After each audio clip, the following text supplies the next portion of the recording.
Hi everybody, it's Renee. I want to tell you first off that you have my unconditional love. If you have nobody in this life who unconditionally loves you already, whether it's a parent or friend or a grandparent, some of us are very lucky to have a lot of people who unconditionally love us, but there are some people that don't have anybody. So I wanted to offer my unconditional love. As silly as it would sound to me, at least I'd be looking at myself going, Renee, why are you offering your unconditional love to the internet? I'd say, hey, hold on.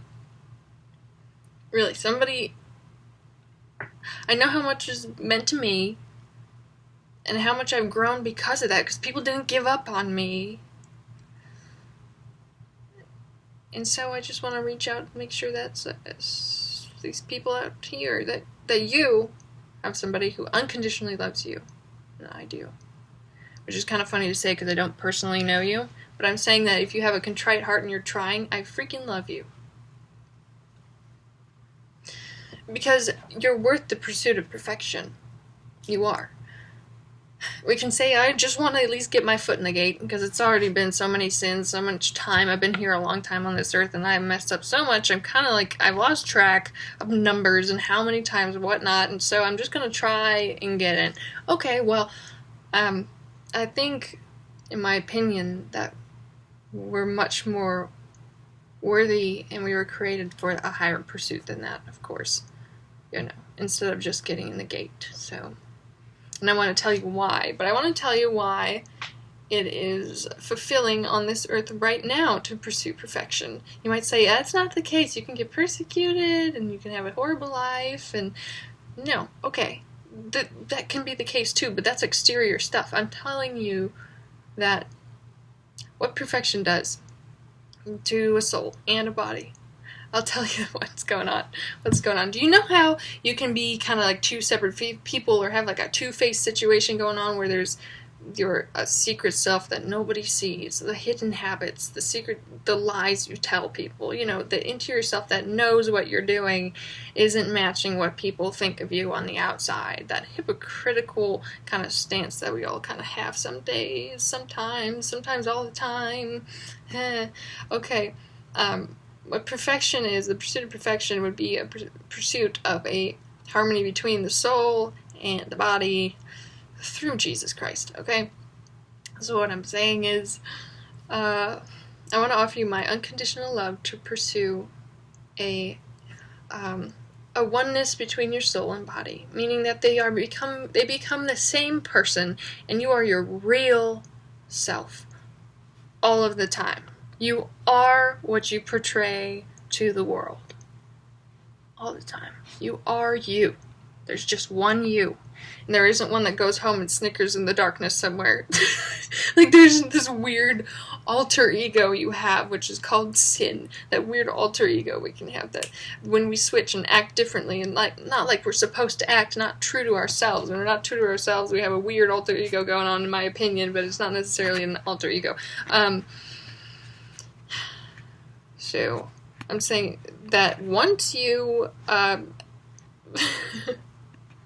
no, wait. What I want to tell you first is how to get these two to match into one person.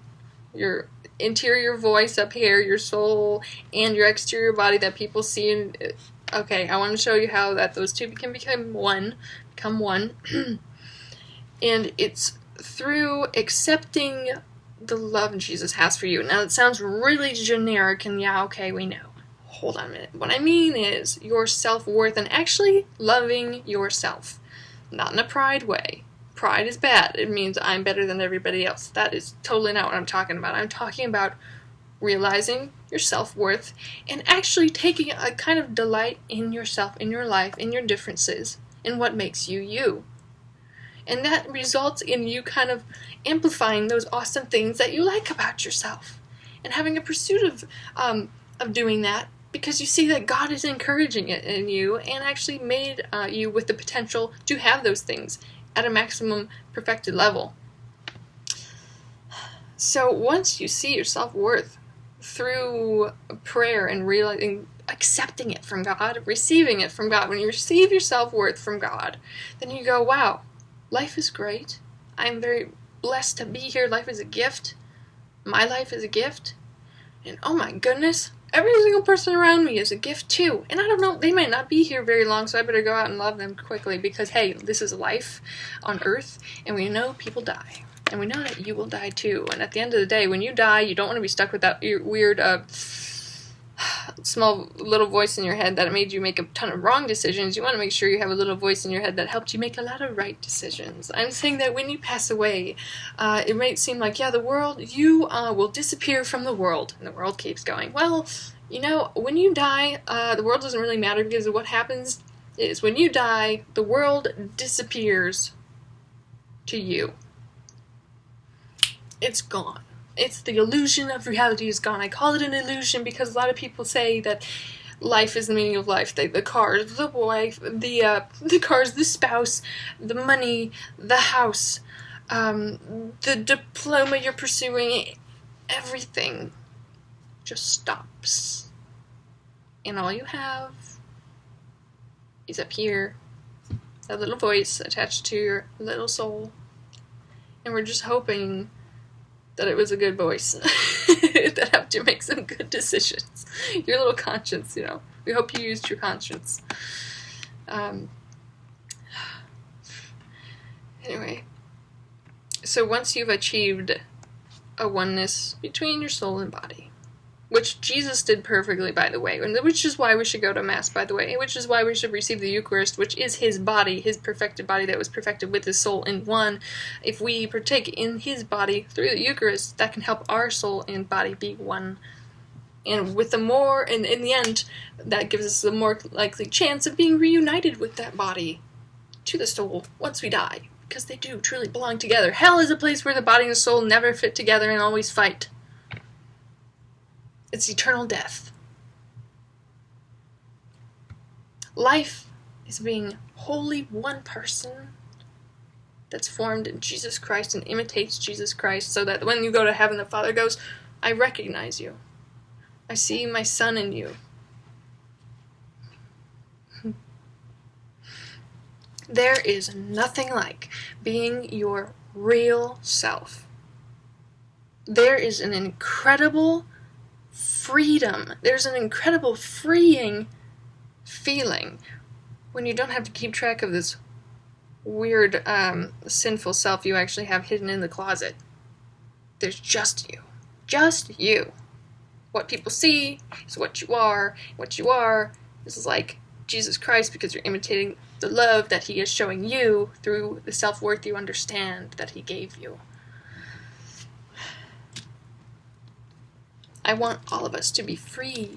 I want all of us to be real.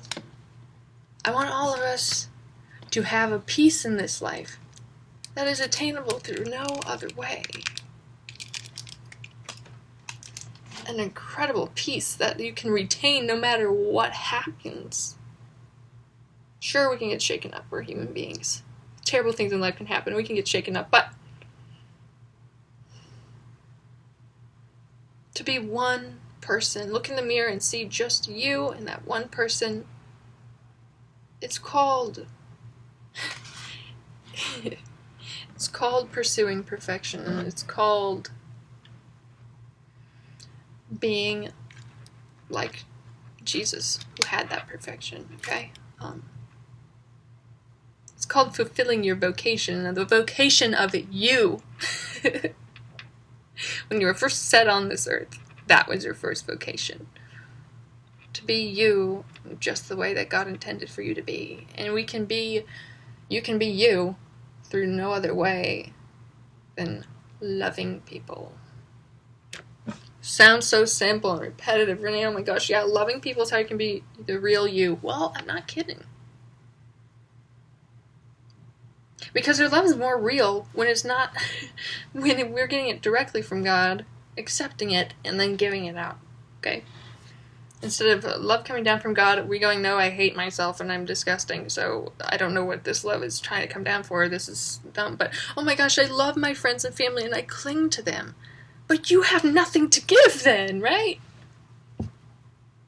No matter what else is in this life, it'll disappear from you when you die. So the one thing to focus on is your relationship between God and you first. And just like a normal relationship, even with like a friendship, or or a relationship with like family, or a relationship with a spouse, there has to be this, I love what I see in you, and then an I love what I see in you too. Without either denying things that really are worthy of love in the other. Okay?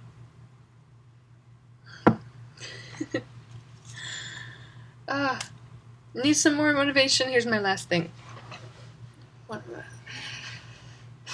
Love covers a multitude of sins. So if you're starting from the bottom, hashtag Drake. If you're starting from the bottom, true love covers a multitude of sins. So if you're thinking, I'll just be able to get my foot in the door, that's not the case.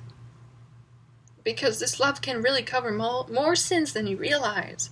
And when you do start to become one person, no matter how long they've been two different people, no matter how long you've had those skeletons in the closet, when you're finally your true self, just one person, one true self,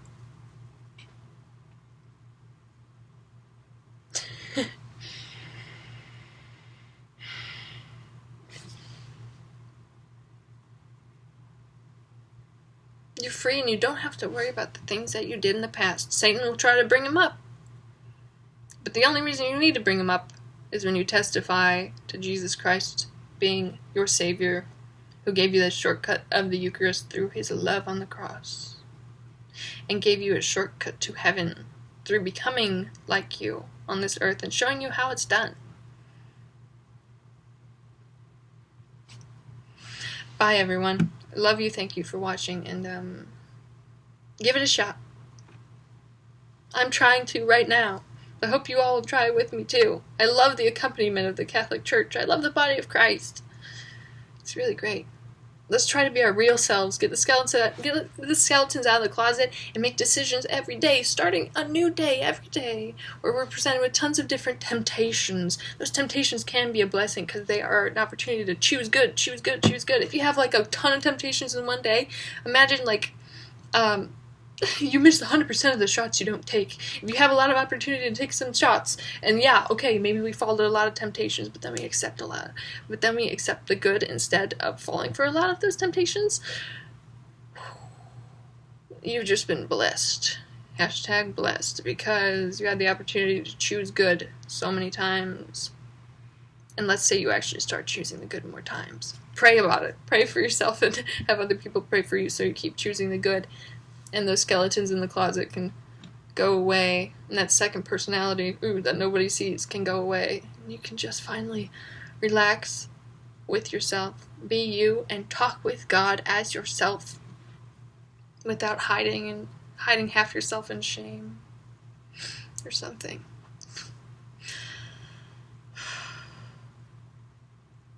Alright, let's give it a shot. Thank you for watching my videos. I love you guys. I'm busy this semester, but it's going okay. Pray for me too.